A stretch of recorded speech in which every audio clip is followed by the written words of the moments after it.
చేసే పరిస్థితి కూడా మేము ఇలాగే మాట్లాడతాం.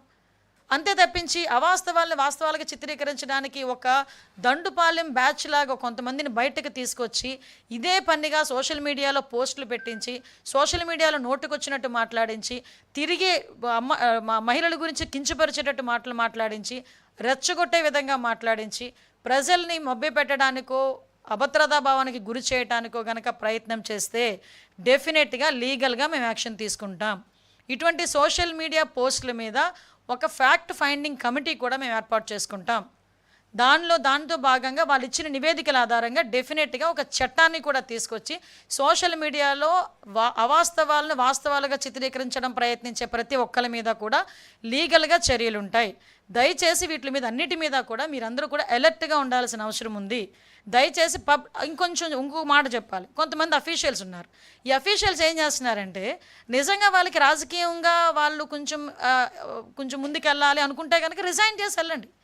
అంతేగాని కొంతమంది గవర్నమెంట్ ఉద్యోగస్తులు కూడా రాజకీయంగా అవాస్తవాల్ని వాస్తవాలుగా చిత్రీకరించే ప్రయత్నంలో సోషల్ మీడియాను వాడుకోవడం కూడా మా దృష్టికి వచ్చింది. అటువంటి వాళ్ళ మీద కూడా కంపల్సరీగా వాళ్ళ మీద ప్రభుత్వపరమైన చర్యలు తీసుకోవడానికి కూడా ఎక్కడ కూడా బ్యాక్ స్టెప్ అయ్యాం. ఈరోజు మహిళల భద్రత అన్నది మేము ఎంత టాప్ ప్రయారిటీ మేము తీసుకునే పరిస్థితి కూడా కనిపిస్తూ ఉంది. ఈరోజు మహిళల భద్రత విషయంలో కానీ సోషల్ మీడియాలో పెట్టిన పోస్టుల విషయంలో కానీ ఒక కఠినమైన చట్టాన్ని తీసుకురావాలనే ఉద్దేశంతో గౌరవ ముఖ్యమంత్రి గారు దీని మీద చాలా చాలా కటువుగా ఉండే పరిస్థితి. ఇటువంటి విషయాల్లో ఇన్వాల్వ్ అయ్యే ఏ ఒక్కరి మీద కూడా ఎట్టి పరిస్థితుల్లోని క్షమాభిక్ష అనేది ఉండదు అన్న సంగతి ముఖ్యమంత్రి గారు చాలా సందర్భాల్లో చెప్పారు. మహిళల మీదకి అడ్డగోలుగా వెళ్ళే ఎవరిని కూడా మేము మహిళల మీదకి అనుచిత వ్యాఖ్యలు చేసేవాళ్ళు కానీ మహిళల మీద ఈ రోజు వరకు మీరు చూశారు గాంజాని అరికట్టగలుగుతున్నాం, డ్రగ్స్ని అరికట్టగలుగుతున్నాం, ఈరోజు క్రైమ్ రేట్ని తగ్గించగలుగుతున్నాం, ఉమెన్ ప్రొటెక్షన్ని పెంచగలుగుతున్నాం. శక్తి యాప్ ద్వారా చాలామంది మహిళలకు భద్రతా చట్టాల దృష్ట్యా మేము దగ్గర కాగలుగుతున్నాం. ఇవన్నీ కూడా మేము చేసుకుంటున్నాం. ఒకటే మీ అందరికీ తెలియజెప్తున్నాం, మళ్ళీ ఇలాంటి పరిస్థితులు వస్తాయి కనుక డెఫినెట్గా మేము కఠినమైన చట్టపరమైన చర్యలు కూడా తీసుకుంటాం.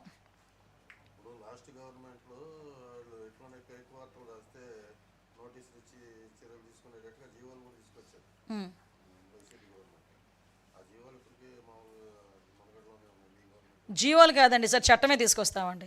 జీవోని అయితే ఈరోజు మీరు ఉంచొచ్చు, రేపు మేము వేరే వాళ్ళు వచ్చిన తర్వాత జీవో క్యాన్సిల్ చేయొచ్చు. సో జీవోలు కాదండి, చట్టాన్నే తీసుకొస్తున్నాం. చట్టం తీసుకురావడానికి కూడా మేము రెడీగా ఉన్నాం.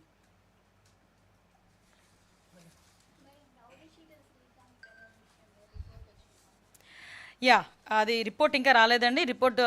డీటెయిల్ రిపోర్ట్ అయితే వస్తుంది. యాక్చువల్గా మీకు అందరికీ కూడా ఇష్యూ తెలిసిందే. పెరోల్ విషయం కూడా మీ అందరూ కూడా చాలా ఒక్కొక్కరు అంటే మ్యాక్సిమం మీరు ఇన్వెస్టిగేషన్ మీరు చేశారు దాని మీద.